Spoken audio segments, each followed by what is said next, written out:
이 르호보암 시대에는 이성과 논리 중심의 사회입니다. 이성과 논리 중심적 사회인데 남색하는 자가 있었대요. 희한하지 않습니까? 아니, 이성적으로 생각할 때 남자와 여자가 결혼해야 될 것 같고, 올바른 가정은 남자와 여자가 이루는 가정이 올바른 가정 아니에요. 이 이성과 논리 중심의 사회에서 남색하는 자를 용납해줍니다. 인정해줘요. 왜 이럴까요? 지금도 마찬가지입니다. 과학기술이 얼마나 발전돼 있어요. 학문이 얼마나 발전돼 있습니까? 그런데 그 발전된 학문들 속에서 동성애자들은 옳다라고 여겨주는 겁니다. 똑같습니다. 여러분들, 우리가 이 땅에서 상식적으로 내지는 이성적으로 논리적으로 사는 게 너무너무 중요한 것 같지만 그것 위에 말씀으로 사는 것이 중요한 거예요. 한번 한 가지 기도하고 오늘 말씀 앞으로 가도록 하겠습니다. 기도하실 때 우리가 어떤 틀에 갇혀 있으면 하나님 쏟아 부어 주셔도 그걸 다 담지 못합니다. 그래서 우리가 좋은 스승을 만나면 그릇이 넓어지죠. 그런데 그 스승에 머물러 있으면 안 되고 또 다른 또 크게 하시는 하나님의 그 일들을 기대하셔야 돼요. 그래서 양결 목사님의 가르침에 여러분 틀에 딱 바뀌시면 그 이상의 하나님의 은혜는 또 부어지지 않는 것입니다. 그렇다면 어떻게 해야 되냐면 매번마다 하나님이 인도하시는 대로 따라가는 것. 그거 너무 중요합니다, 여러분. 그래서 이게 그 요한계시록을 배울 때도 마찬가지입니다. 틀에 박혀 있으면 그 위의 것을 보지 못해요. 하나님이 지금 이 시대에 요구하시는 여러 가지 말씀들이 존재합니다, 여러분. 그래서 어떤 사람의 가르침에 박혀 있으면 더 이상의 은혜는 누릴 수가 없습니다. 지금 유대인들이 돌아오는 때입니다. 이때에 하나님이 알게 하시는 여러 가지 어떤 계시적인 영역들이 분명히 있어요. 그런데 한국 교회가 그 예전에 칼빈이 가르쳐줬던 그 틀, 루터가 가르쳐줬던 틀, 거기에 딱 갇혀 있으면 500년 동안 그 은혜만 누리는 겁니다. 그런데 하나님 은혜의 비를 부어주십시오 할 때에 우리가 틀에 얽매이지 않고 하나님 지금 이 시대에 주님 붓기를 결정하시는 그 은혜의 단비가 오늘 나의 것 되길 원합니다 하고 주여 한계 없이 나에게 부어주옵소서 이렇게 기도하기 시작하면요, 그게 여러분 예레미야 33장의 기도입니다. 너는 내게 부르짖으라 내가 내게 응답하겠고 네가 알지 못하는 크고 비밀한 일을 내게 보이리라 이렇게 돼 있어요. 이를 행하시는 여호와 그것을 지어 성취하시는 여호와께서 말씀하시기를 너는 부르짖어라 내 입을 크게 열라 내가 채우리라 말씀하시는 겁니다, 여러분. 그래서 이 시간 한번 그렇게 하나님, 오늘 하나님 이 예배의 시간, 이 기도의 시간이 그렇게 우리의 그릇이 넓혀지는 시간이 되길 원합니다. 하나님, 그래서 하나님 하늘의 문을 여시고 하나님 이 민족교회를 향한 하나님의 뜻, 하나님 온 열방을 향한 하나님의 뜻, 하나님 그것이 오늘 우리의 마음에 담아지기를 우리가 소망합니다. 주여 우리를 인도하여 주옵소서. 우리의 그릇을 정결케 하오니 깨끗게 하오니 주님, 우리가 할 일은 이 그릇을 씻는 것이요 주님이 하실 일은 우리의 그릇을 넓히는 것이오니 주여 오셔서 하나님 이 모든 시간을 사용하셔서 우리를 정결케 하시고 우리의 그릇을 넓혀 주옵소서. 하늘의 문을 여시고 은혜의 단비를 허락하여 주옵소서. 우리 한번 주여 부르면서 기도하며 나가도록 하겠습니다. 함께 기도하겠습니다. 주여 은혜를 다하여 주옵소서. 성령님 기름 부어 주옵소서.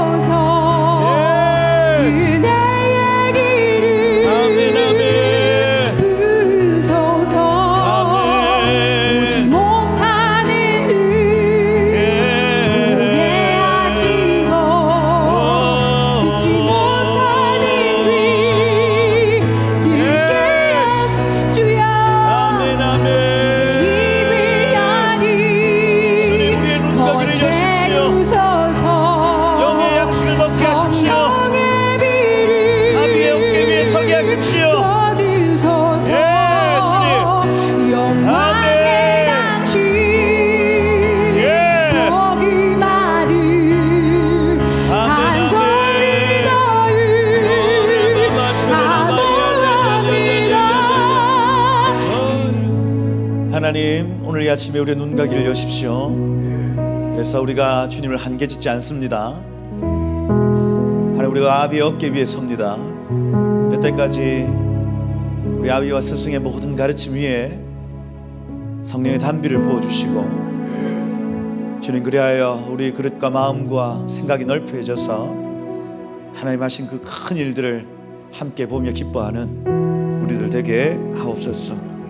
너희가 말하기를 황폐하여 사람 없고 짐승 없고 했던 여기 주민 없고 짐승 없던 이 유다 성읍과 예루살렘 거리에 즐거워하는 소리, 기뻐하는 소리, 신랑의 소리, 신부의 소리, 만군의 여호와께 감사하라. 여호와는 선하시며 그 인자하심이 영원하다는 그 소리, 여호와의 성전에 감사제를 드리는 자의 소리가 다시 들리리니 이는 내가 이 땅의 포로를 돌려보내어 지난날처럼 되게 할 것임이니라. 이는 내가 이 땅의 포로를 돌려보내어 지난날처럼 되게 하실 것임이니라. 하나님, 우리가 주님을 한계 짓지 않습니다.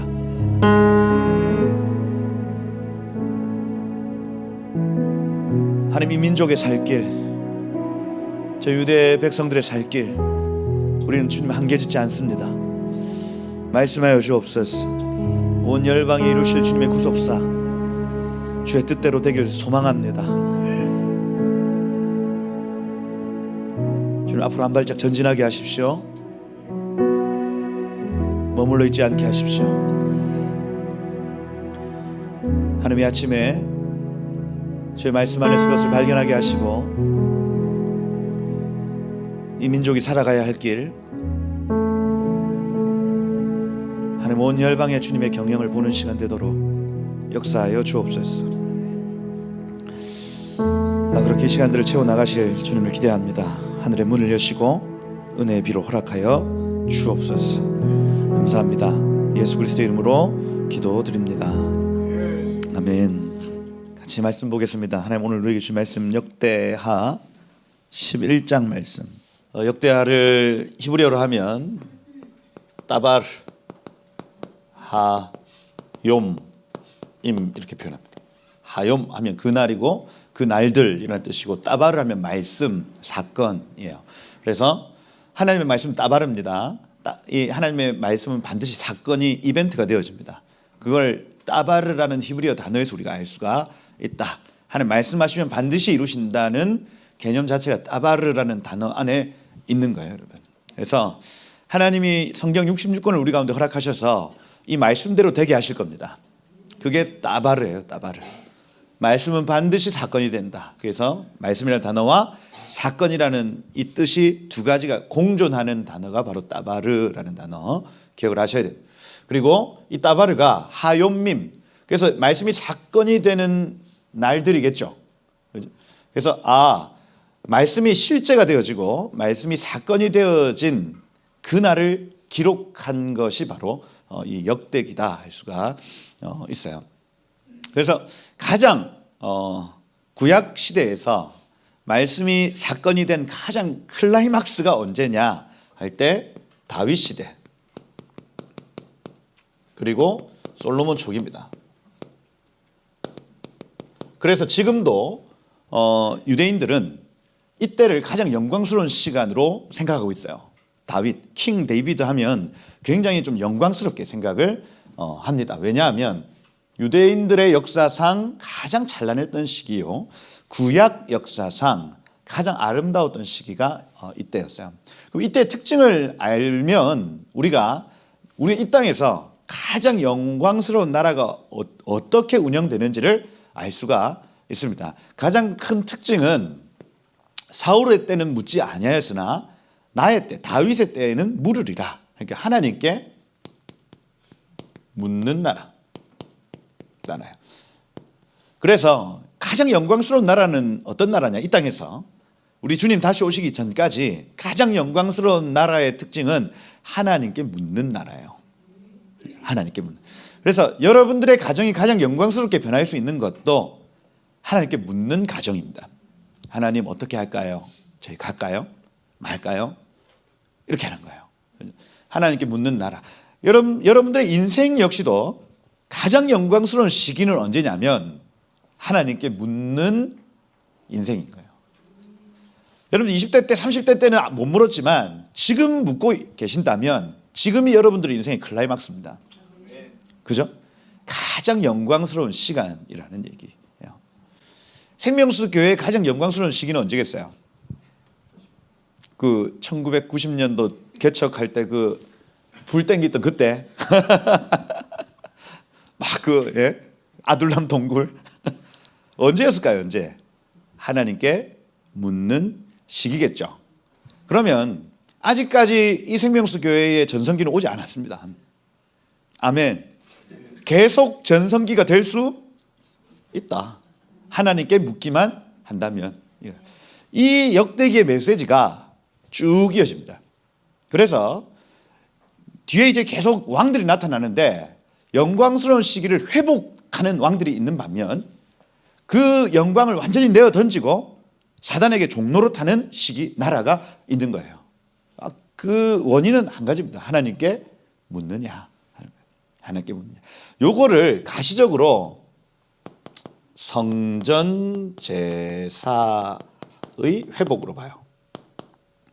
무슨 얘기냐면 번제와 속죄제를 드림으로 하나님과 연결된 상태를 왕이 그다음 백성들이 계속 유지하냐 이 말입니다.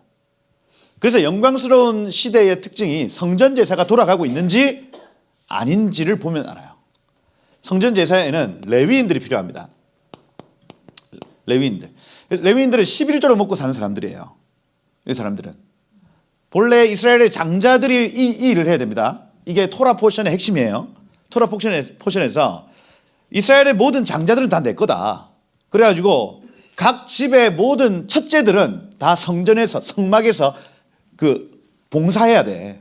그런데 그렇게 안 하고 레위인들을 따로 택하여 이스라엘 장자의 수와 레위인의 수를 맞춥니다. 그리고 이 장자 수가 조금 더 많았어요. 그거를 은으로 계산해서 환급해요. 그래서 본래 성전 제사는 누가 해야 되냐면 이스라엘 장자들이 해야 됩니다. 그 집의 첫째들 말이에요. 그래서 매 3번, 1년에 3번씩 가족들이 다 그 성전 앞에 모여서 그 장자의 얼굴을 보면서 아, 나도 저렇게 영광스럽게 살아야지 하고 돌아가는 거예요. 이 시스템을 하나님이 딱 만들어 놨어요. 그래서 우리 집 같으면은 강유가 교회 살아야 되는 거예요. 집에 들어오면 안 돼. 그리고 1년에 3번씩 강유를 만나러 가는 거야. 가서 얘 얼굴에 여러분 매번 셰키노울에 앉아가지고 아침에 일어나서 셰키노울에 앉아 기도하고 말씀 읽고 그 다음에 축사해주고 치료해주고 밤새 밤 10시 자기 전까지 그 영적인 생활을 1년만 한다 생각해 보십시오. 얼굴이 어떻게 될까요? 빛이 나겠죠. 늘 하나님 보고 사는데. 그런데 얘가 평생 그렇대. 평생. 얼굴이 얼마나 빛이 나가요. 그거를 가족들이 늘 보고 야, 나도 저렇게 살아야지. 이것이 행복, 저게 행복이구나. 행복이다 하고 돌아가고. 이겁니다, 이거. 그러니 레위인들이 성전에 있어야 나라가 영광스러워져요. 레위인이 성전에 있어야 됩니다. 기도자들이 성전에 있어야 돼요. 그래야 나라가 영광스러워집니다. 그러려면 11조 내야 돼. 11조를 내야 얘네들이 자기 고토로 안 돌아가요. 자기 동네로 안 돌아간다고요. 사사기의 실패는 레위인의 실패다. 이게 여러분 사사기의 핵심입니다. 왜냐하면 엘가나라는 사람이 등장하는데 레위인이죠. 근데 에브라임 산지에 살고 있어요. 자기 사업합니다. 무슨 얘기냐면 레위인으로서는 먹고 살지 못했던 시대가 사사시대예요. 그래서 이 모든 레위인들이 다 흩어져 없어지고 마지막에 사사기의 끝에 레위인이 첩을 막 취하는 사건, 그 다음에 미가의 제사장 사건, 이거 전부 다 사사기의 실패는 레위인의 실패다 이겁니다. 그러니 11조를 여기 이 나라 사람들이 제대로 내면 나라가 영광스러워지고 11조를 안 내면 이 사람들이 다 흩어져서 성전제사 안 드려집니다. 나라가 엉망이 된다. 그 얘기를 역대상, 역대하가 쭉 풀어놓고 있어요. 그 관점으로 보셔야 이게 풀립니다. 왜냐하면 에스라라는 사람이 느헤미야서를 가만히 살펴보면 그 사람이 계속해서 강조하는 부분이 있어요. 뭐냐면 예루살렘에 와서 살아라. 그리고 특별히 레위인들이 이 성전제사 회복해야 된다. 덩그러니 성전만 지어놓고 하나님 혼자 내버려 두지 말고 성전 주변에 너네가 살아라. 그 얘기를 에스라서 느헤미야서에서 계속 합니다. 그리고 역대기의 저자가 누구예요? 에스라예요. 에스라. 그래서 지금 강조하고 있는 게 뭐냐면 이 세상에서 영광스러운 나라가 있다. 하나님께 묻는 나라가 영광스러운 나라다. 그리고 온 민족, 온 백성들이 함께 물을 때에 그때 하나님의 영광이 임한다. 요 얘기인 거예요. 요 얘기. 그런 흐름 중에 솔로몬에서 르호보암으로 왕위가 바뀌어졌습니다. 근데 왕위가 어떻게 바뀌어졌는지가 전혀 안 나와요. 다윗 같은 경우에는 야, 내 아들 솔로몬이 내 뒤다 하고 정확하게 얘기하고 끝내요. 근데 솔로몬 같은 경우에는 그런 언급이 없습니다. 그 무슨 얘기냐 하면 급사했거나, 그죠? 미처 내 후계자가 누구인지를 정확하게 얘기를 해주지 못하고 끝냈을 가능성이 있어요. 왜 그런지 봤더니 르호보암의 어미가 암몬 사람 나아마입니다. 암몬 사람 나아마. 무슨 얘기냐면 처음에는 솔로몬이 유다 사람들하고 결혼을 했단 말이에요. 그러면 첫째 부인이 아닙니다. 아니에요. 암몬 사람 나아마 하면 저기 어디 1000명이라며. 아내가 1000명이래요. 저기 어디 중에 한 여인입니다. 다시 얘기해서 이 권력 다툼이 어떻게 진행됐는지는 정확하게 나오지 않지만 르호보암이 왕위를 잡은 거예요. 그를 대신하여 왕이 되니라 이렇게 되어 있습니다. 딱 한 문장으로 그냥 끝내요. 솔로몬이 죽음에 그를 대신하여 르호보암이 왕이 되니라 이렇게 되어 있습니다. 뭔가 아비의 어떤 그 정확한 어떤 인수인계 이게 없다고요. 없어요. 혼란의 상황이죠. 그런데 아내가 1000명이면 아들은 도대체 몇 명이었을까요? 가늠이 안 된다. 안 된다. 그 한 명씩만 낳아도 1000명입니다. 아들이. 가늠이 안 되잖아요. 가늠이. 그 중에 르호보암이 나타났어요. 그러니까 이 솔로몬 이후로 르호보암 시대는 대혼란의 시간입니다. 이게 하나님의 뜻에 합당한 삶을 사는 것 같으면서도 또 그러지 않은 사람이 선택들을 하게 되고 계속 혼란적인 상황을 볼 수 있는 겁니다. 그런데 르호보암 무시하면 안 된다 했죠. 그 지혜의 왕 솔로몬의 아들 아닙니까? 그러니 뭐 전도서, 아가서, 그다음에 잠언, 내 아들아 지혜를 구해라. 그죠? 계속해서 그런 어떤 영향을 분명히 받았을 가능성이 있다. 무시하면 안 된다. 안 된다. 근데 이름만 들어봐서는 조금 불안하다 했죠. 뒤에 암이 붙었습니다. 암 하면은 백성이라는 뜻이죠. 암미. 암 하면은 백성입니다. 보통 그 유대인들이 이름을 지을 때 뒤에 야나 엘로 끝납니다. 야훼, 엘로힘. 그래서 하나님이 뭐 아비야 하면 하나님이 나의 아버지시다. 뭐 그러죠. 뭐 무슨 엘, 그죠? 미사엘, 뭐 이런 식으로 다 끝나는데 암이 붙어요. 암. 그러면 이게 솔로몬이 이 이름을 지은 건지 뭐 어미가 이름을 지은 건지 잘 모르겠지만 라하브 암 하면은 백성을 넓게 한다. 널리 백성을 이롭게 한다. 홍익인간이죠. 다시 얘기해서 약간의 그 인본주의적 성향을 가진 이름이라 할 수 있습니다. 라하브 암 하면 백성을 널리 이롭게 한다 하는 거예요. 인본주의라 함은 이성과 논리 중심의 사회예요. 이걸 여러분들 꼭 기억을 하셔야 됩니다. 성전 제사가 옳게 되어지지 않으면 내지는 말씀이 강조되어지지 않으면 반드시 나타나는 현상이 이성과 논리 중심의 사회예요. 그래서 뭐가 합당한지, 뭐가 이 어떤 그 상식에 맞는지가 말씀보다 위로 넘어가게 됩니다. 르호보암 시대는 바로 그 시대예요. 그 시대. 그래서 제가 지난 시간에 말씀을 드린 대로 그게 역대하 10장에 나타나죠. 10장에 여로보암이라는 그 북이스라엘의 초대 왕, 그 사람 일을 탁월하게 잘했던 사람입니다.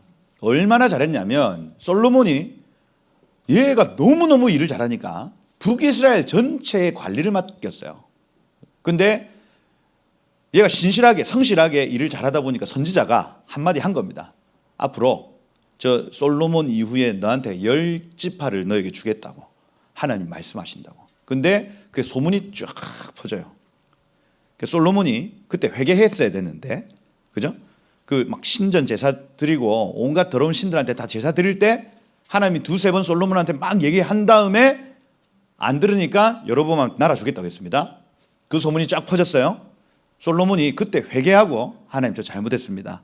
저희 아이들의 왕권, 왕위를 지금 옮기지 말아 주십시오. 촛대를 옮기지 말아 주십시오. 기도했어야 됐어요. 그런데 어떻게 합니까? 여로보암 죽이려고 하죠. 그래서 여로보암이 저 밑에 애굽으로 도망을 하고 솔로몬 죽었다는 얘기를 듣고 다시 올라왔어요. 이성과 논리 중심의 사회에서 여로보암이 등장한 겁니다. 그러고 논리적으로 생각을 해봐라. 이성적으로 생각을 해봐라. 그죠? 사람들을 모아놓고 르호보암을 세겜으로 부릅니다. 보통은 백성이 왕에게 찾아가죠. 우리에게 이런 요구 더 이상 막 성 짓고 이런 거 좀 덜하게 해주십시오. 찾아갑니다. 그런데 르호보암을 불러요. 이성과 논리 중심적 사회죠. 그죠? 요즘은 약간 거꾸로 돌아가잖아요. 왜? 요즘 사회가, 그죠? 저한테 오세요. 이렇게 된 거예요. 지금 이게. 우리가 힘이 있으니까 저한테 오세요. 거기에서 여러분 이성과 논리 중심의 젊은 세대 말을 듣죠. 이 아비 세대의 말을 듣지 않고 이성과 논리 중심적 선택을 또 하게 됩니다. 누가요? 르호보암이요. 그러니 쟤네도 이성과 논리 중심, 여기 지금 르호보암도 이성과 논리 중심으로 돌아가고 있는 사회를 여기 지금 보고 있는 거예요. 그러니까 16절이 결과 아닙니까? 지난주에 그 결론이 16절입니다. 10장 16절. 우리가 다윗의 집과 무슨 관계가 있느냐? 구속사하고 관계없다 하고 선언하는 거예요. 이게 지금 한국 상황하고 비슷하다 했죠. 이성과 논리 중심적으로는 복음통일 세계 선교는 이건요 아무 관계 없는 일입니다. 북한 사람들 저렇게 힘든 거 뭐 우리하고 무슨 관계 있어요. 잘 먹고 잘 살면 그만이지. 그거 아니에요. 이성 논리에 따르면 지금 저 북한 동포들을 해방시키는 것하고 그다음에 세계 선교, 여러분 선교 가보셨잖아요. 그죠? 그 덥고 습하고 짜증나고 먼지 많고, 그죠? 그런데 왜 가? 그것도 돈 들여서 가잖아. 누가 돈 줘서 가는 것도 아니야. 이성과 논리로 생각을 하면 선교는요 이해 안 되는 겁니다, 여러분. 그러니 어떤 얘기를 합니까? 우리가 다윗의 집과 무슨 상관이 있느냐, 이 선택을 하는 거예요. 북한? 그냥 우리 잘 먹고 우리 살기도 바빠. 뭐 북한까지. 그냥 두 국가로 살자, 이거예요. 그러면 영원히, 여러분 북한 가보셨어요? 북한에 여러분 얼마 전에 중국에서 드론이 들어갔습니다. 드론이 그냥 민간 드론이 그냥 쭉 해서 들어갔더니 아무도 못 막은 거예요. 쭉 들어가서 보는데 아직까지 아궁이 떼고 있습니다. 여러분 아궁이 떼서 밥해요. 여러분들은 요새 뭐 써요? 인덕션. 인덕션. 불도 안 난다며 그거는. 냉장고가 있어요, 여러분. 드론 타고 들어가 봤더니 아직까지 흙집. 아직 그러고 삽니다, 여러분. 냉장고가 어디 있어요, 냉장고가. 그럼 어떻게 해요? 장독 땅에 묻어가지고 그 밑에 넣어놓고 사는 거예요. 그 땅에 뭐 표현의 자유가 있습니까? 언론, 뭐 다양한 언론들을 경험합니까? 직업의 선택의 자유가 있습니까? 당에서 시키는 거 그대로 자기 직업 하는 거예요. 그리고 그것이 계속 아비가 그 일을 했으면 그 밑에 아들 계속 그 짓을 할 수밖에 없는 겁니다. 내가 뭐 공부할 수 있는 학업의 자유가 있어요? 아무것도 없는 사회 아닙니까? 우리 동족 말이에요. 우리가 하나님께 묻지 않고 그 다음 여기 이성 논리 중심적 사회가 되어버리면 부르심이라는 것 자체가 논의가 불가능합니다. 여러분. 총선 끝났어요, 여러분. 총선할 때 만약에 여러분들이 국회의원이 나왔어, 지역구에. 근데 이 사람 꿈이 북한 동포 해방이래. 우리야 어휴 괜찮은 사람이네 하는데 여기 지금 일반 주민들이 그거 보면 뭐라고 할까요? 미친놈 아니야. 그러지 않을까요, 여러분?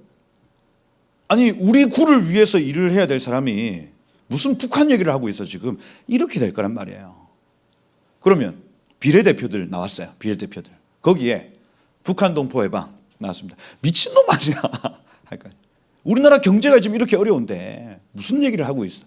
이게 이성과 논리 중심적 사회의 모습입니다. 여러분. 그 사회가 어떻게 되는지를 보는 거예요. 지금 여기 10장, 11장, 12장 쭉. 근데 이 사회는 지금 딱 이때 나타난 게 아니라 사사기가 그런 시대였어요. 이성과 논리 중심으로 생각을 했다가 사람들의 본성을 이해해 주기 시작하고 그 죄까지도 용납되는 사회 말입니다. 르호보암 시대가 바로 그런 시대였습니다. 여러분 역대상 12장인가 열왕기상 12장에 가보면 열왕기상 14장 한번 가보세요. 열왕기상 14장 21절부터 보시면 이 르호보암 시대는 이성과 논리 중심의 사회입니다.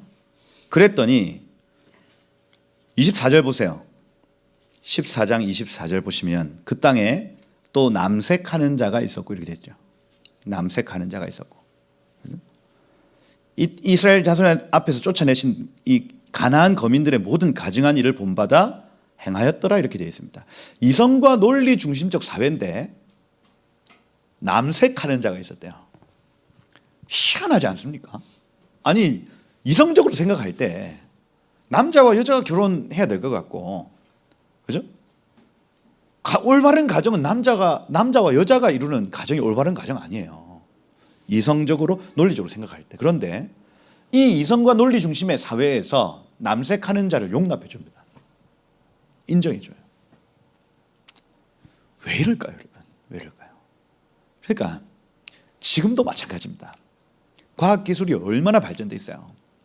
학문이 얼마나 여러분 발전돼 있습니까? 그런데 그 발전된 학문들 속에서 동성애자들은 옳다라고 여겨주는 겁니다. 똑같습니다, 여러분. 똑같아요. 그래서 여러분들 우리가 이 땅에서 상식적으로 내지는 이성적으로 논리적으로 사는 게 너무너무 중요한 것 같지만 그것 위에 말씀으로 사는 것이 중요한 거예요. 아멘입니다. 그래서 이 나라의 지도자들이 뽑혀지는 성향을 보면 알 수 있습니다. 이 나라가 이성과 논리 중심적 사회인지 아니면 말씀 중심적 사회인지를 명확하게 알 수가 있는 거예요. 우리 교회에서 밀어줬던 모든 후보들이 다 떨어졌습니다. 거의 대부분의 후보가 다 떨어졌어요. 그죠? 또 뭡니까? 자유통일당 안 되더라고. 야, 어떻게 이럴 수가 있어요, 여러분? 이성과 논리 중심적 사회에서 못 살아남는 겁니다. 말씀 중심적 삶이 못 살아남아요. 앞으로 22대 국회가 만들어지면 아마 이 이성과 논리 중심적으로 죄를 용납하는 일들이 많이 나타날 겁니다. 이걸 대비하셔야 돼요. 대비하시고 차별금지법 이때까지 막고 이렇게 했는데 그렇게 투사들이 다 떨어졌어요. 여태까지 싸웠던 분들이 다 지금 떨어진 상황. 이제는 또 거리로 나가야 되는 저는 거리 지겹습니다. 지겨운데 또 다시 거리로 나가야 되는 또 상황이 또 나타날 수 있다. 거대 야당 그렇다. 이런 얘기 계속 하고 있으면 안 된다. 그래서 구속사에서 멀어진 이스라엘 백성들, 우리가 다윗의 집과 무슨 연관이 있느냐고 떨어져 나갔어요. 그러고 오늘 11장에 보면 르호보암이 예루살렘에 이르러 유다와 베냐민 족속을 모으기 시작했습니다. 그래서 이 사람의 이름 라하브암, 지혜의 왕 솔로몬의 아들이고 백성을 이롭게 하는 자, 많게 하는 자라는 뜻, 부국강병이겠죠. 부국강병. 이게 르호보암의 이름, 부르심이라 할 수가 있습니다. 베냐민 족속을 모았습니다. 18만 명을 모았어요. 그리고 이스라엘과 싸워서 나라를 회복하여 르호보암에게 돌리려 했습니다. 인본주의적 접근이죠. 그죠? 그런데 왜 회복하려 했느냐? 뭐 여러 가지 이유 있겠죠. 말씀에 기인하여 유다를 절대로 떠나면 안 됩니다. 이스라엘 백성들이. 유다에게서 왕위가 끊어지지 않고 메시아가 오실 거기 때문에 말씀을 믿으면 유다 지파를 절대로 떠나면 안 돼요. 그런데 이스라엘 백성들이 지금 다윗의 집과 관련이 없다고 선언하고 떠난 상황, 이것을 무력으로라도 다시 회복하려는 마음인지 첫 번째 가능성입니다. 르호보암이 그래도 저 이스라엘을 무력으로라도 같이 하게 하겠다는 결정, 긍정적 결정일 수 있어요. 두 번째, 저것들 괘씸하네 하고 치르는 전쟁일 수 있습니다. 부정적 결정이죠. 두 가지 다 가능성이 있는데 뒤에 나타나서 스마야라는 선지자가 나타나서 하지 마라 이거. 너희 지금 118만 명 이렇게 해서 전쟁하려는 거 하지 마라. 그만. 이거 하나님께로부터 난 거다라고 얘기했을 때 바로 돌아섭니다, 여러분. 그래서 첫 번째 가능성일 수 있죠. 긍정적 접근일 수 있는 겁니다. 아니, 이건 아니지. 아무리 그래도 다윗의 집과 척을 두고 이젠 우린 따로 살겠다고 결정하는 건 아니지. 이건 무력으로라도 해야 돼. 이겁니다, 이거. 근데 같이 한 지파가 베냐민 지파예요. 이것도 그냥 넘어가면 안 됩니다. 왜냐하면 사울이라는 사람, 다윗이라는 사람은 원수 관계였어요. 다시 얘기해서 베냐민 지파와 유다 지파는 원수지간이었습니다. 원수지간. 절대로 하나 될 수 없는 지파가 유다 지파와 베냐민 지파예요. 그런데 베냐민 지파 사람들 중에 소수가 예루살렘 근처에 살고 있었죠. 그 무슨 얘기냐면 늘 성전 내지는 성전 제사 여기에 노출이 되었던 사람들입니다. 누가요? 베냐민 지파가요. 다시 얘기해서 하나님께 묻는 삶 내지는 성전 중심적 사회 같은 경우에는 원수를 하나 되게 합니다. 원수를 하나 되게 해요. 하나님의 임재 안에서 절대로 하나 될 수 없는 두 지파가 하나님의 임재 안에서 하나 되는 일이 있습니다. 이게 유다와 베냐민, 남유다의 구성 요소예요. 이거요. 베냐민 전체가 돌아왔다는 얘기가 아닙니다. 성전 제사 내지는 하나님의 뜻, 하나님의 부르심에 관심이 있는 사람들은 하나 되어지더라는 얘기예요. 여러분 이거 믿으시길 축복합니다. 하나님의 임재는 원수도 하나 되게 합니다. 좌파와 우파가 하나 될 수 없다. 그거 거짓말입니다, 여러분. 무슨 얘기냐면 전체 좌파가 아닌 그 좌파들 중에 하나님의 임재 안에서 돌아올 자들이 있다는 얘기예요. 하나님께는 불가능이 없습니다, 여러분. 그러니 교회가 지금 회복해야 될 것은 하나님의 임재겠죠. 하나님의 임재 안에서 지금 이 나라가 달려가야 될 그 부르심이 뭔지를 정확하게 알면 성전 제사가 돌아가야 되는 거구나. 지금 뭐 여로보암이 맞네, 르호보암이 맞네, 지금 이 차원이 아니라 하나님이 맞네. 하나님이 이 땅 가운데 계셔야 되네. 또 창세기 49장에 나타난 이 유다 지파와 이스라엘이 계속해서 연합되는 게 맞네. 거기에 베냐민 지파의 소수 사람들이 달라붙습니다. 붙어요.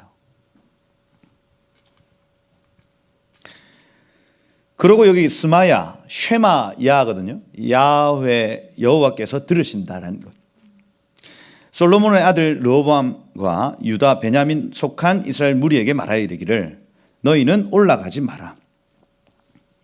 로라는 단어, 절대로 올라가지 마라.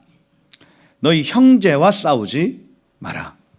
각기 집으로 돌아가라. 왜냐하면 키라는 단어, 왜냐하면 이 일은 나에게로 말미암아 난 것이니라 하고, 지금 여로보암이 저렇게 반역하고 이게 지금 다 갈라선 이 일이 하나님 당신으로부터 났다고 스마야가 선언합니다.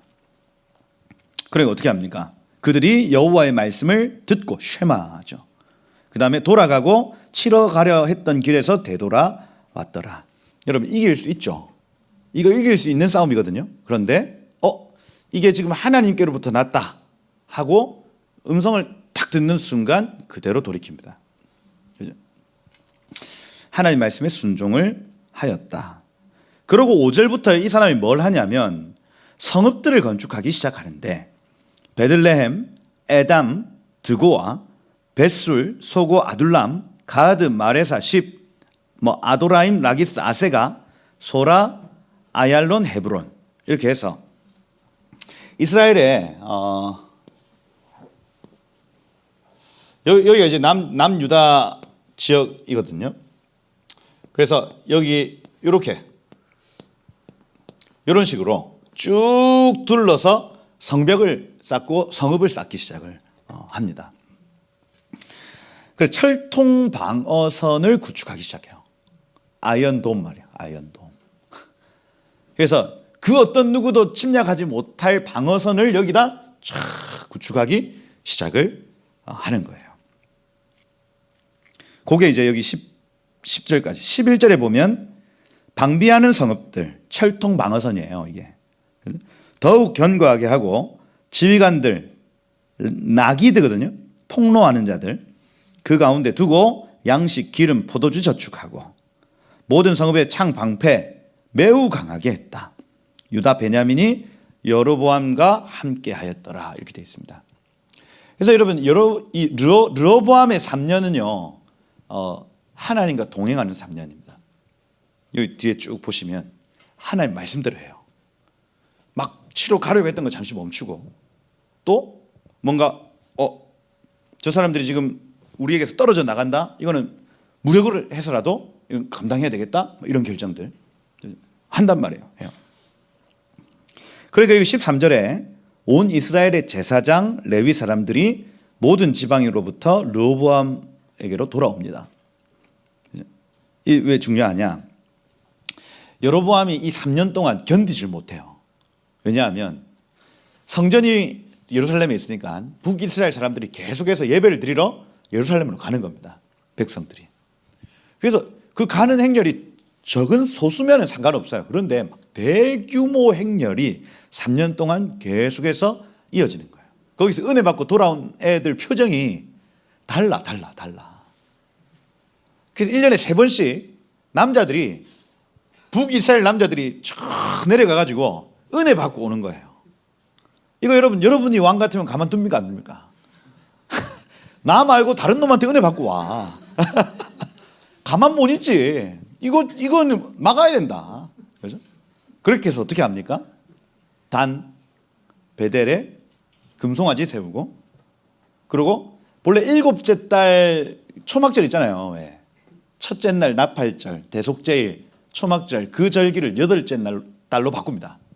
그래서 그 다음 달에 모여라. 여러분 그 티시리월이 끝나면 그 다음 헤시반오니까 하여튼 그 다음 달에는 아무런 절기가 없어요. 그래서 이스라엘에서 가장 심심한 시기가 바로 그 다음 달 10월 말부터 11월 말까지가 이스라엘의 가장 심심한 시기예요. 그 달에 절기를 세팅해 버립니다. 똑같이 만들어요. 초막절, 대속제일, 나팔절 똑같이 만들어 놓는다니까요. 그러고 예루살렘에 갈 필요 없어 합니다. 그러고 여기 또 어떤 짓을 했냐면 그 13장 역대하 13장 9절에 보면 르호보암의 아들 아비야가 여로보암 때리면서 뭐라고 하냐면 9절에 누구를 막론하고 어린 송아지 한 마리 순양 7마리 끌고 와서 장립을 받고자 하는 자마다 제사장이 될 수 있게 만들었습니다. 다시 얘기해서 본래 제사장은 누가 해야 되는데 레위 지파 중에 아론의 자손들만 해야 됩니다. 그런데 송아지 한 마리 소고기 사줬다는 얘기죠. 소고기 사주고 그 다음에 양갈비 있잖아요. 양갈비 그거 이렇게 주면 제사장 시켜준 거예요. 원하는 사람마다. 여러분 같으면 하겠어요 안 하겠어요? 얼마 안 하네. 돈 한 300, 400만 원이면 하겠죠 이거. 그렇죠? 돈 300, 400이면 나 제사장 할 수 있는 거예요 여러분. 야, 이 르호보암이 얼마나 이게 급했던지 8째 달에 절기 세팅해줘. 그 다음에 예루살렘 비슷하게 단하고 베델에 만들어줘. 그 다음에 원하는 사람 제사장 다 시켜주는 겁니다. 그러니 나라의 절반이 제사장 되겠죠. 나라 절반이 공무원 아닙니까? 밥 해주고, 그죠? 그 일본의 그 바라하신가? 거기 가면 그쪽 종교가 그래요. 전부 제사장 들어가가지고 거기서 밥 해 먹고 공짜로 그냥 사는 거예요. 청소하고. 나름 행복하더만 그 사람들. 그죠? 딱 북이스라엘 그렇게 만들어 버리는 겁니다, 여러분. 만들어요. 그랬더니 진짜 제사장, 진짜 레위인들은 어떻게 하겠어요, 여러분? 3년 동안 일어난 일입니다. 자기는 제사장, 아론의 자손이에요. 근데 거기 있었어. 근데 다른 사람들이 막 제사장, 나도 제사장? 들어오는 겁니다. 못 견디는 거예요, 여러분. 이게 뭐야, 지금 이게? 7째 달에 절기하러 가자 했어요. 그런데 아무도, 다음 달에 더 재밌는 거 있는데 뭐. 텔단. 가보셨죠? 거기. 바니아스 폭포 있는 거기. 우상이 쫙 있는데 동굴을 뚫어가지고 그 안에 신전 만들어 놨어요. 거기에 신전 그 여인들 쫙 나타나죠. 그죠? 화려한 원무 쫙. 야, 보는 것도 멋져, 막. 이게 막. 거기 예루살렘 성전에 제사로 가면 뭐 있어요? 털 많은 아저씨들 있잖아요. 제사장들 막 왔다 양 잡고 막 하고 있는데 저기는 막 여인들이 나가지고 쫙 돌려주고 하니까 여기도 아니 7째 달 왜 가? 이제 8째 달이 있는데 우리 가까운데 거기 양쪽에 또 이성과 논리 중에 남쪽에 하나 북쪽에 하나 2개나 만들어줬어. 이거요. 여기에 이스라엘 백성들, 그러니 구속사에 관심이 없는, 성전 제사에 관심이 없는, 하나님께 묻지 않는 대부분의 사람은 그냥 넘어갑니다. 이게 초기 북이스라엘의 3년의 얘기예요. 그럼 여기 13절에 제사장 레위 사람들 그 외에, 그죠? 그들의 모든 지방에서 돌아오기 시작합니다. 돌아와요. 근데 여기 14절 보세요. 왜냐하면 레위 사람들이 자기들의 마을과 산업을 떠나 이렇게 되어 있습니다. 여기에서 마을이라는 이 단어가 미가라쉬라는 단어인데 공유지, 레위 사람들이 가지고 있던 공유지예요. 그 다음에 여기 산업, 아후자인데 재산입니다. 재산. 자기의 재산, 자기의 공유지를 버리고 남유다로 내려온 겁니다. 그죠? 여러분 거기 있으면 안정된 삶이에요. 자기 재산도 거기 다 있습니다. 자기 땅도 거기 다 있어요. 그 제사장으로서 물론 좀 이게 그 레드오션 되었지만 나라에서 보장해주는 여러 가지 안정된 삶이 있는데 이 사람들 이 안정된 삶을 버리고 정말 하나님의 부르심이 어디에 있는지를 보고 옮긴 겁니다. 옮겼어요. 여호와 신앙으로 옮겼습니다. 왜냐하면 여로보암과 그의 아들들이 그들을 해임하여 이렇게 되어 있습니다. 거절, 버림, 악취가 나다 이렇게 되어 있습니다. 나중 돼서는 어떤 결과가 나타나냐면 진짜 제사장들, 진짜 레위 사람들이 하도 밑에 가서 예배해야 된다. 우리 저 성전 제사 회복해야 된다. 이 얘기를 했더니 악취가 난다 이렇게 얘기를 해요. 쟤네들 악취가 나. 상종 못할 것들 해가지고 탁 던져버려요. 북이스라엘의 3년입니다. 여러분 3년. 직분을 행하지 못하게 하고 15절에 보면 여러 산당, 순념소 우상 이렇게 되죠. 레위기 17장 7절에 너희가 전에 섬겼던 순념소 우상 뭐 이렇게 표현할 때 그겁니다. 그거. 실제로 텔단에 가보면 순념소를 숭배했던 그 제단이 아직까지 남아 있습니다. 거기 순념소. 자기가 만든 송아지 우상, 금송아지는 친히 제사장을 세웁니다. 근데 여기 16절에 보세요. 그 이후에 이스라엘 모든 지파 중에 마음을 굳게 하여 이스라엘 하나님 여호와를 찾는 자들, 레위 사람들을 따라서 예루살렘에 같이 왔다 이렇게 되어 있습니다. 그래서 지금의 유대인들의 구성 안에 베냐민과 유다만 존재하는 게 아니고 이때 레위인들, 그 다음 이때 내려왔던 열 지파 중에 몇몇 사람들, 남은 자들이 같이 섞입니다. 이거예요. 그래서 그러면 그 722년 아수르의 멸망 이후에 이스라엘 지파는 2지파만 남은 거 아닙니까? 라는 물음에 해답이 될 수 있죠. 그게 아니라 여로보암의 이 시기, 나중에 저기 뭐 여호사밧 시대에도 이것이 한 번 더 2차로 북이스라엘 내려오는 사람들이 또 있습니다. 그래서 지속적으로 북이스라엘 안에서도 이게 좀 아닌 것 같아 하는 사람들은 남하해요. 남하. 야, 이건 아니야.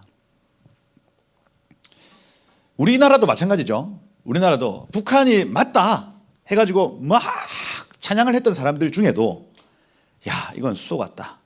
그죠? 이렇게 해서 내려오시는 분들이 많이 있었어요. 그 딱 똑같은 상황입니다. 똑같은 상황. 가봤더니 거기가 천국인 줄 알고 가봤더니 유토피아인 줄 알고 가봤더니 지옥이네, 지옥. 조만식 선생님 이런 분들 야, 안 되겠다, 안 되겠다. 상종 못할 인간이야 저거.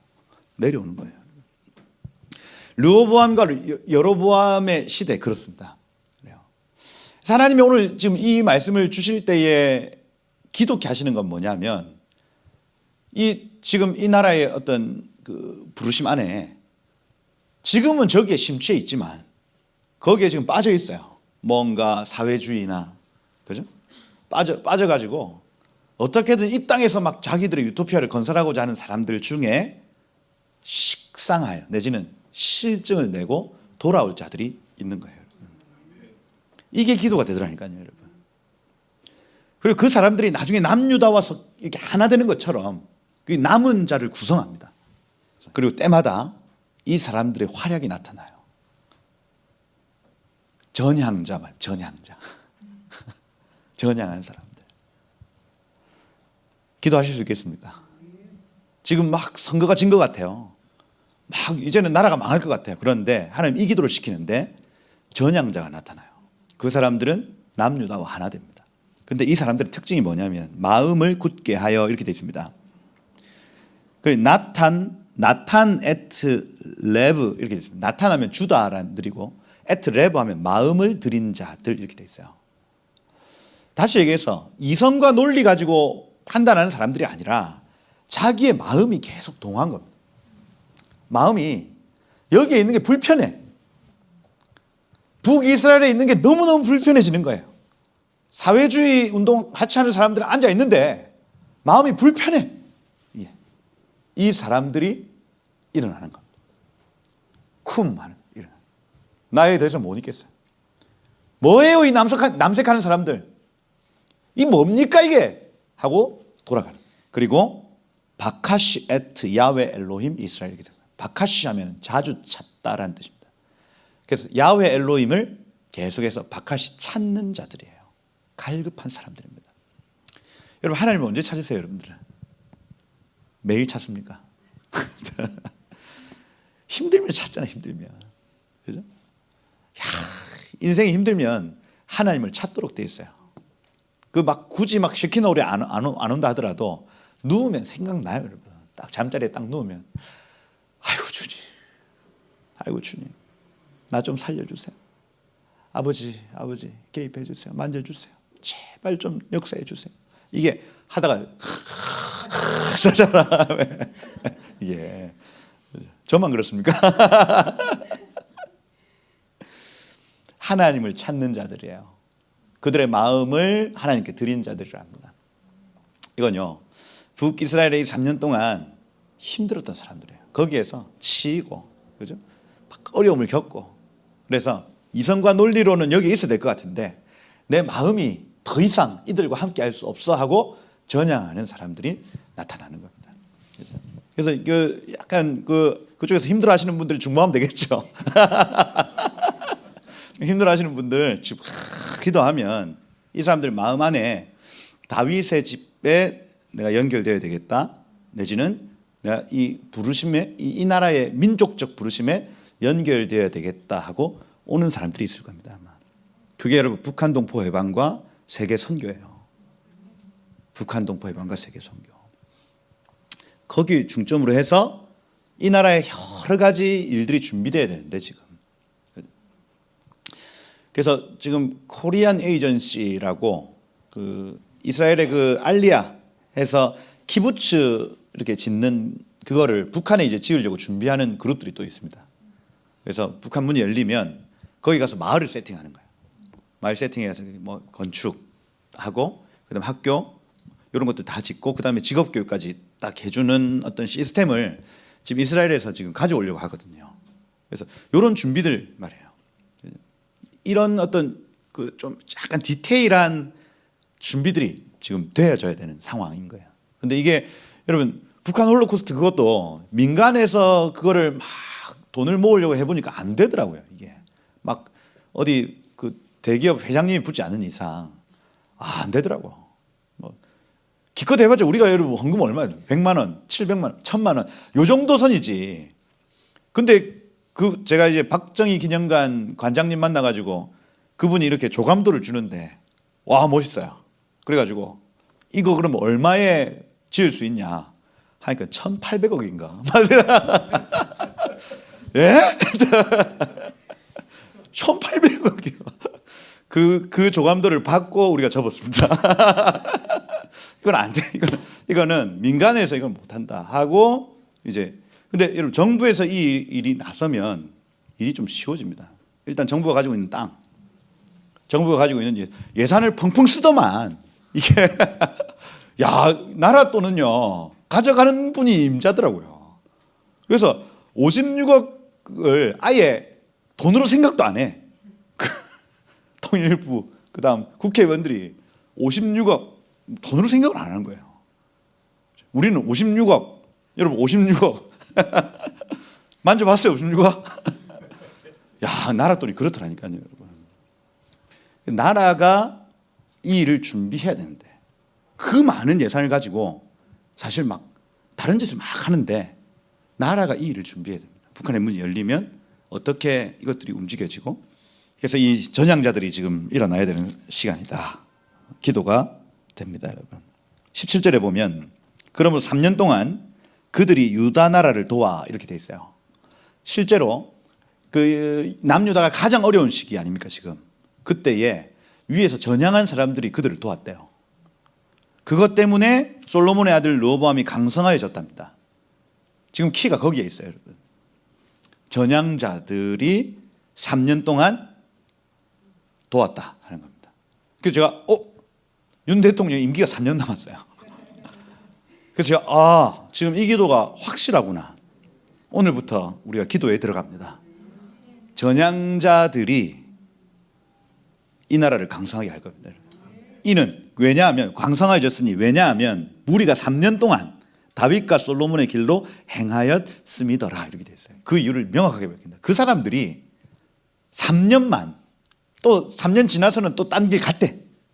그런데 3년만 다윗과 솔로몬이 행했던 그 길을 바라보고 달려갔답니다. 하나님 이렇게도 일하시네. 아멘입니까? 이거요. 기도하자고요 여러분. 근데 여기 18절부터 약간 좀 어려운 얘기들이 나타납니다. 뭐냐면 바람을 펴요. 바람을. 누가? 르호보암이. 그게 르호보암이 바람 핀 얘기가 여기 18절부터 23절입니다. 무슨 얘기냐? 르호보암이 다윗 아들 여리못의 딸 마할랏을 처음에 아내로 삼았어요. 마할랏 하면은 할라라는 요 단어가 할렐루야 할 때 그 할라인데 할라라는 요 단어 자체가 병들다 어렵다 요 뜻입니다. 나 병들었어 요 뜻인데 무슨 얘기냐면 찬양이라는 단어가 포함되어 있거든요. 그럼 내가 힘들고 어려울 때 노래하는 겁니다. 마할라 하면은 현악기를 가지고 힘들고 어려울 때 노래하는 거를 할라 이렇게 얘기해요. 할렐루야 할 때 그것도 마찬가지입니다. 그럼 무슨 얘기냐?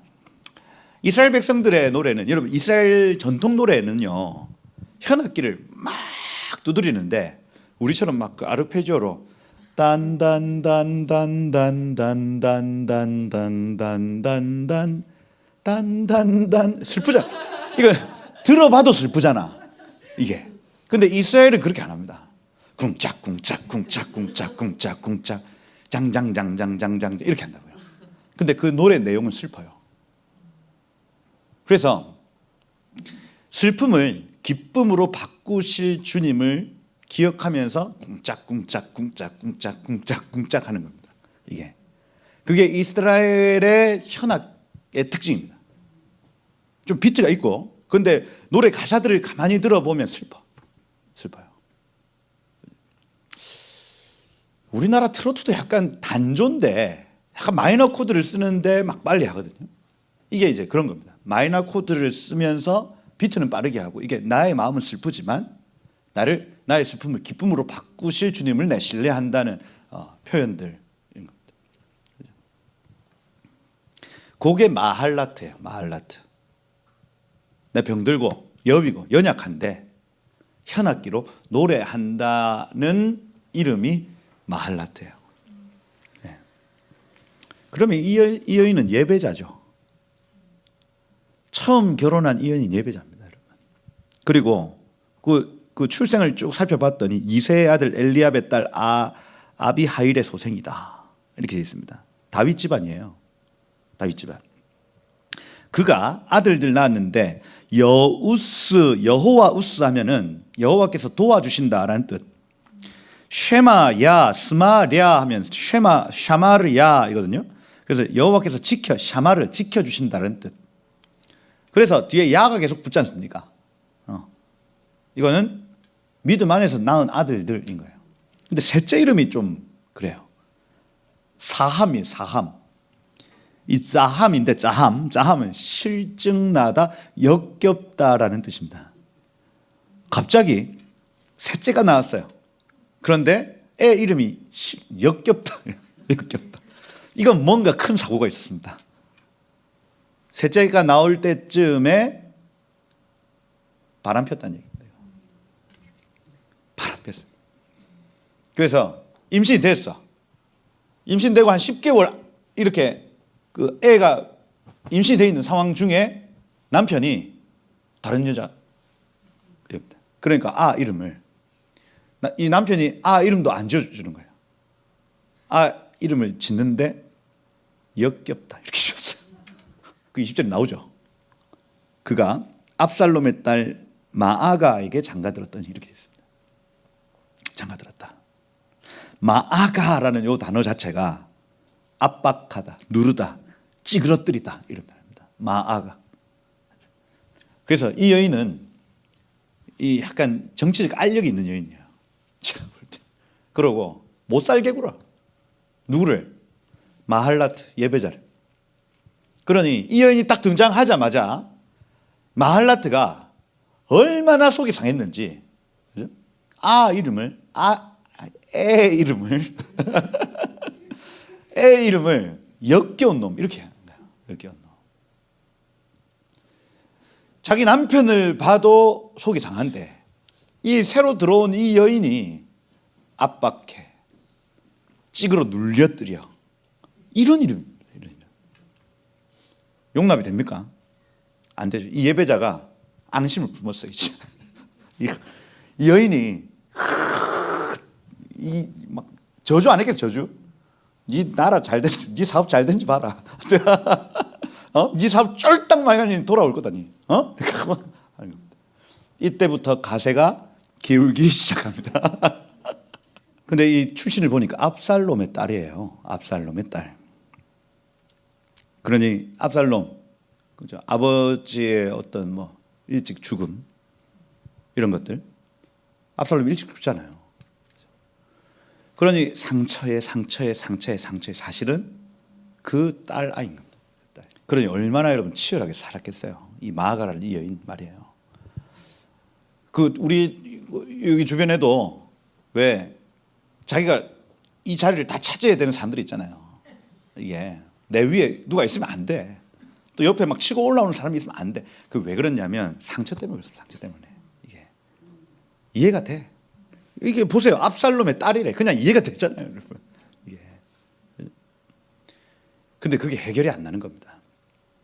복음 안에서 정말 하나님의 임재와 주께 묻는 삶 안에서 사실 이게 처리가 돼야 되는데 처리가 안 되면 찌그러뜨리고 누르고, 그죠? 사람들을 어떻게든 밟아가지고 내가 서야 되는 거예요. 이게. 솔로몬 이후에 르호보암 시대가 가세가 기우는 결정적인 사건입니다. 그 안에 사실 이 풀 스토리, 압살롬이 어떻게 죽었을 때 이 마아가가 당했던 어떤 그 상실감, 그죠? 이런 얘기를 사실 소설로 써도 돼. 제가 볼 때. 그러고 나서 이 여인이 권력을 딱 잡았을 때 나타났던 여러 가지 일들. 아들들 이름 보세요. 여기 아비야. 실제로 여로보암의 그 제2대 3대 왕 르호보암 이후에 누가 왕이 되면 아비야가 왕이 됩니다. 이 마아가라는 이 여인이 모든 아내와 처첩들을 다 제치고 자기 아들을 왕에 딱 꽂은 거예요. 야, 아비야. 나의 아버지는 야훼이시다 라는 뜻. 믿음도 좋죠. 이 마아가라는 여인이 또 믿음은 또 좋아. 또 아비야 이렇게. 그러니까 이게 혼란스럽지 않아요, 여러분? 그 권력에 취해 있는 이 여인이 믿음은 또 있어.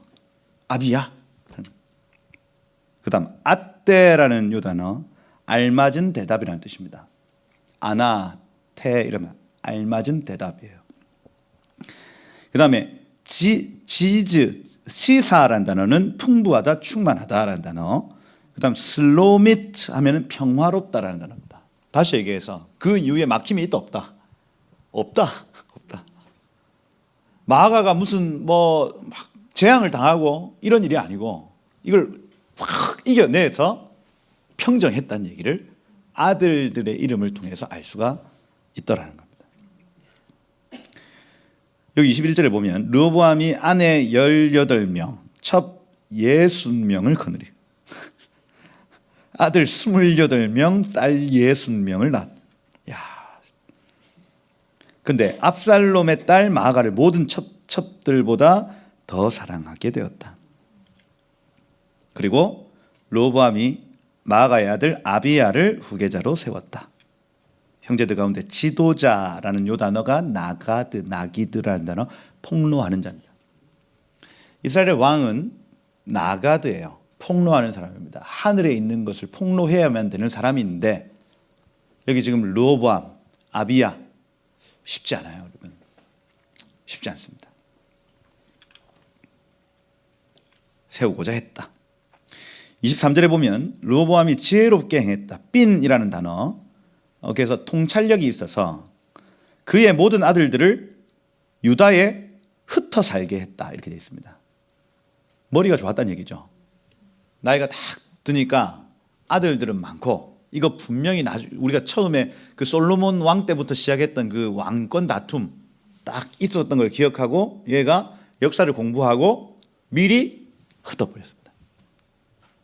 아비야를 그 다음 왕권으로 되게 하려고 양식을 후히 주고 아내도 많이 줘서 이렇게 불평이 없도록 만들었다는 얘기입니다.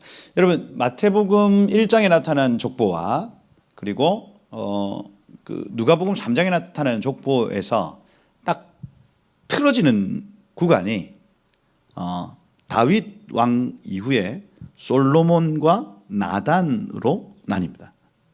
그래서 마태복음 1장에는 솔로몬이라고 기록되어 있고 다윗의 아들 솔로몬.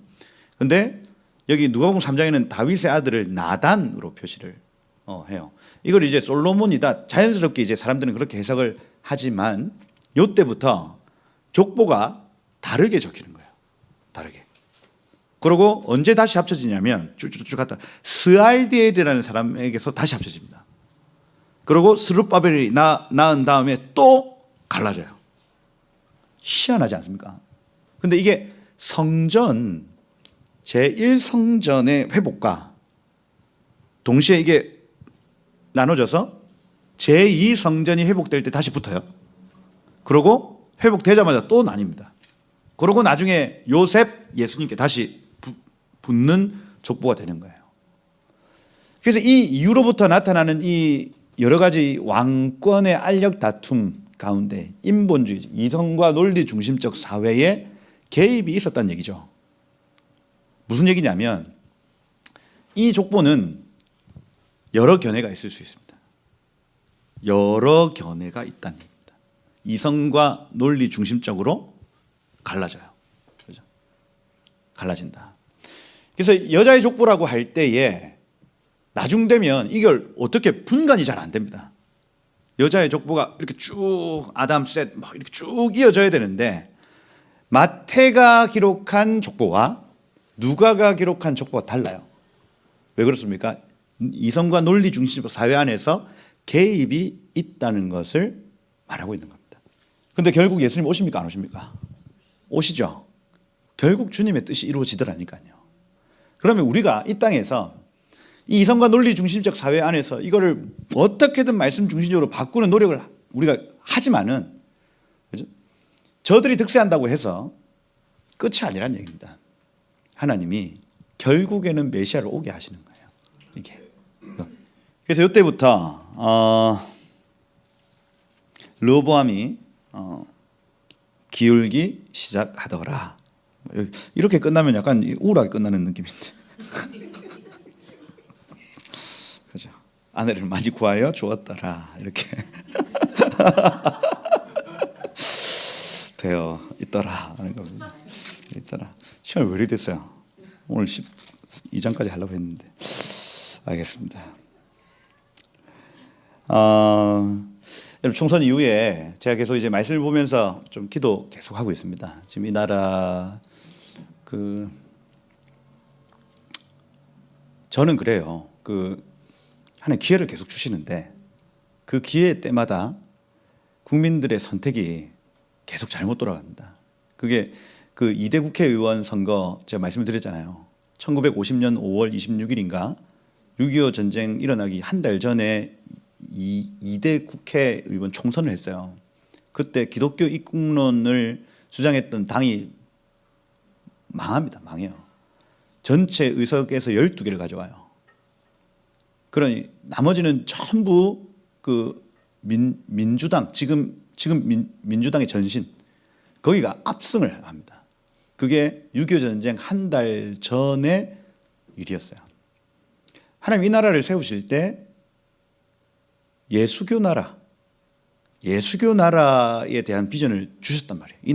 이 나라가 세워질 때 그 비전이 있었습니다, 여러분. 그런데 사단이 이걸 지금 어떻게든 틀어막으려고 지금까지도 이루어지지 않게, 박정희 정권 때도 사실은 이걸 버렸습니다.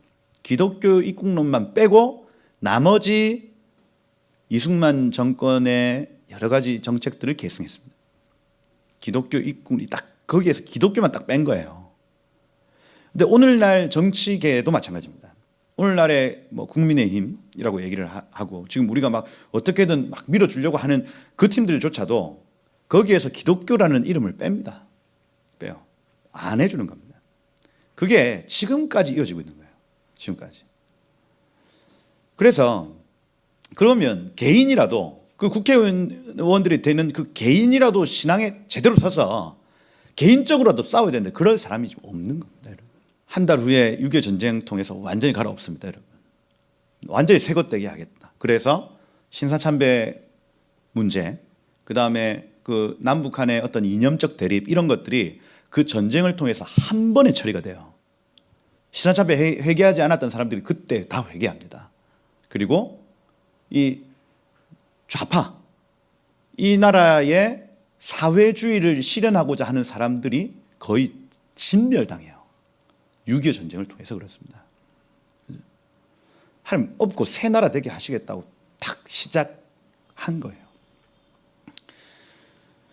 여러분, 하나님이 기회를 주시는데 백성들이 그 기회를 잡지 못하면 하나님이 갈아엎으시더라니까요, 여러분. 완전히 새롭게. 지금 이스라엘 딱 그런 상황입니다. 이스라엘에 키부츠에 살고자 했던 사람들은 팔레스타인 저기 하마스와 공존할 수 있다고 믿는 사람들이었어요. 가장 가까이 살고 있었던 사람들. 그 노바 페스티벌 음악 캠프 해가지고 막 걔네들조차도 팔레스타인들을 쫓아내면 안 되고 저 사람들하고 우리 공존해야 된다고. 그래서 한 국가 안에 두 민족이 살 수 있다고 같이 섞여 살자 하고 인정하는 사람들이었다니까요. 그런데 하마스가 그 사람들 공격했죠.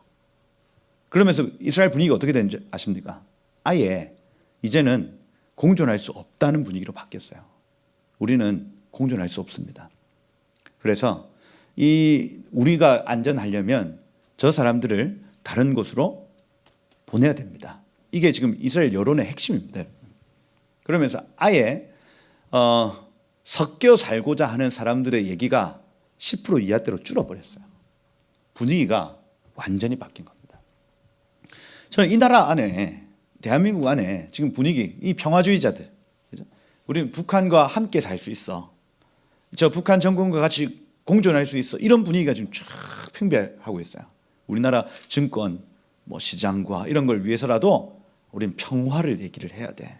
우리 잘 먹고 집값을 위해서라도 평화를 얘기를 해야 돼. 지금 이런 상황입니다, 여러분.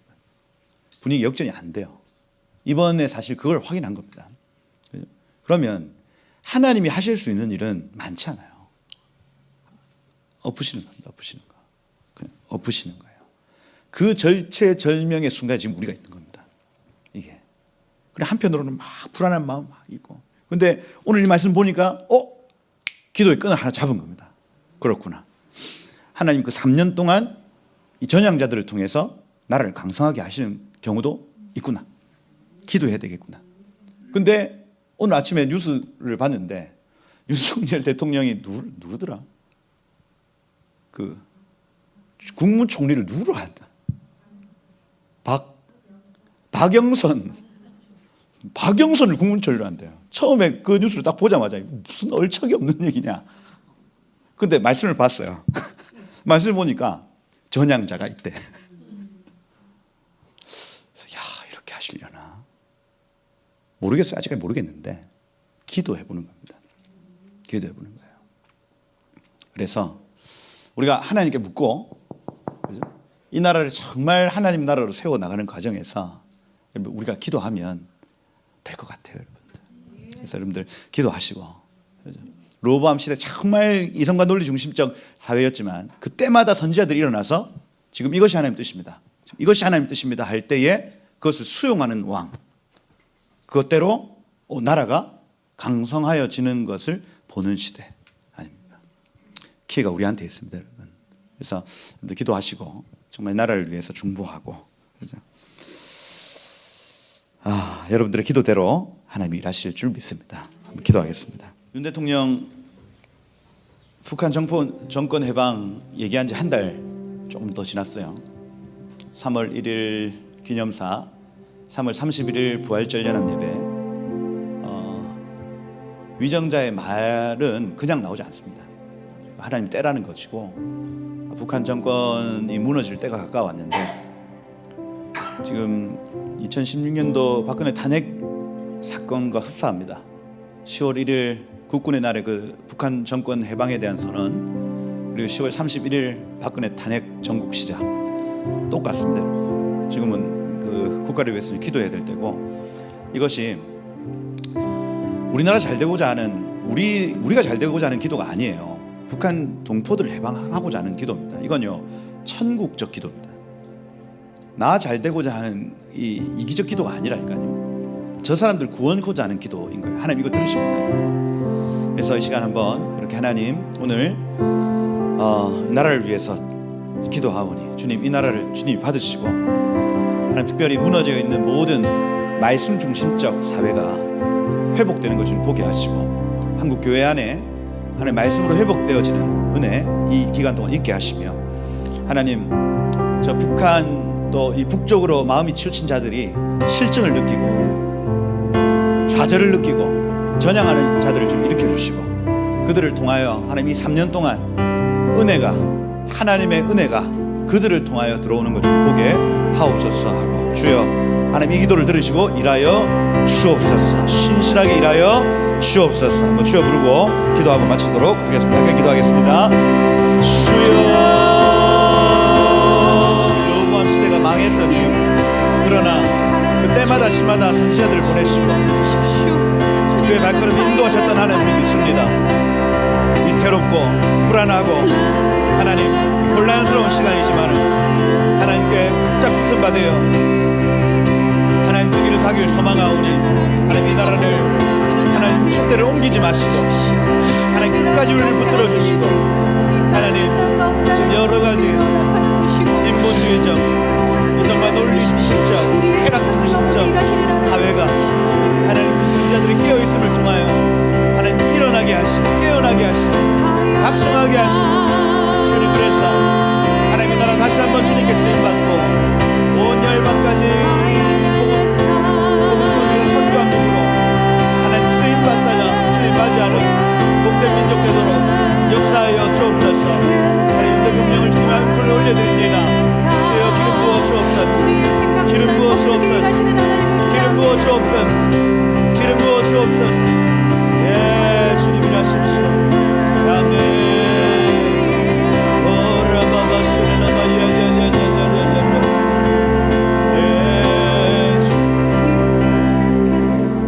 우리가 다윗의 집과 무슨 상관이 있느냐 하며 구속사를 저버리고 잘 먹고 잘 살자,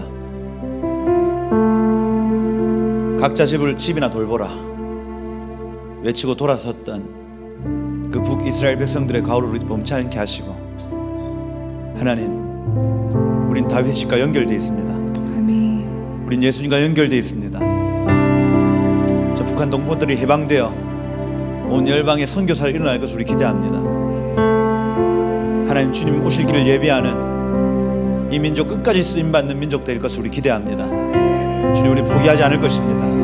주님, 이 모든 일들 가운데 개입하여 주시고 간섭하여 주시고 한국교회가 선지자와 같이 일어나게 하시며 혼란스러운 시기에 선지자들의 그 한마디 한마디를 통하여 이 나라가 인도함을 받는, 하나님께 인도함을 받는 나라 되도록, 영광스러운 나라 되도록 주여 우리를 사용하여 주옵소서. 하나님, 우리의 한계를 뛰어넘습니다. 우리 갇혀있는 모든 틀에서 우리 벗어납니다. 주님, 주님의 역사를 한계지지 않게 하시고 주님 하고자 하시는 그 일, 뜻이 하늘에서 이루어진 것처럼 이 땅 가운데 주의 뜻이 이루어지기를 이 시간 선포합니다.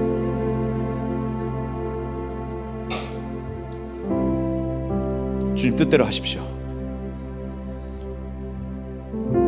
우리를 망하지 않게 하실 주님 찬양합니다.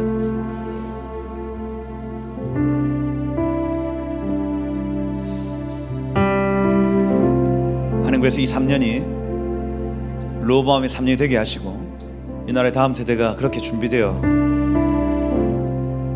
정말 구속사의 수종드는 복된 세대 되도록 역사하여 주옵소서.